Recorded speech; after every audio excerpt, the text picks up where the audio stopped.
విజయ్ దేవరకొండ, దగ్గుబాటి రానా, ప్రకాష్ రాజ్, మంచు లక్ష్మి, నిధి అగర్వాల్ ఇలా సినీ తారలతో పాటు యూట్యూబ్ ఇన్ఫ్లుయెన్సర్లు ఎవరైతేనేమి దాదాపుగా 29 మంది సెలబ్రిటీలను అయితే ఈడీ వాళ్ళు అదుపులోకి తీసుకున్నారనమాట. వాళ్ళపైన కేసులు వేయడం జరుగుతుంది.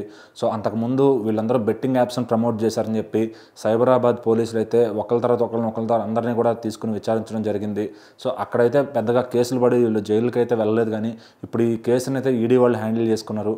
సో దీనిలో ప్రతిదీ కూడా క్లుప్తంగా పరిశీలించి సో అందరిపైన కూడా యాక్షన్ తీసుకునే అవకాశం ఉందని చెప్తున్నారు. మరి దీంట్లో హర్ష సాయి ఇలా చాలామంది యూట్యూబ్ ఇన్ఫ్లుయెన్సర్లు, ఇన్స్టాగ్రామ్ ఇన్ఫ్లుయెన్సర్లు అంతా పాపులర్ సెలబ్రిటీస్ అందరూ కూడా ఈ లిస్టులో ఉన్నారనమాట.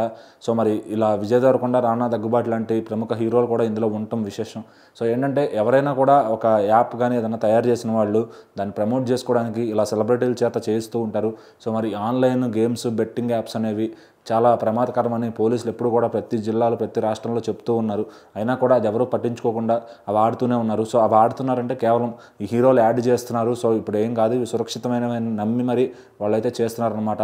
అలా వాళ్ళ వల్ల అప్పులు పాలయ్యి సూసైడ్లు చేసుకుని సో ఎంతో దూరంకి అయితే వెళ్ళిపోయి కుటుంబాలకి చాలా తీవ్ర దిగ్భ్రాంతి మిగులుస్తున్నారు.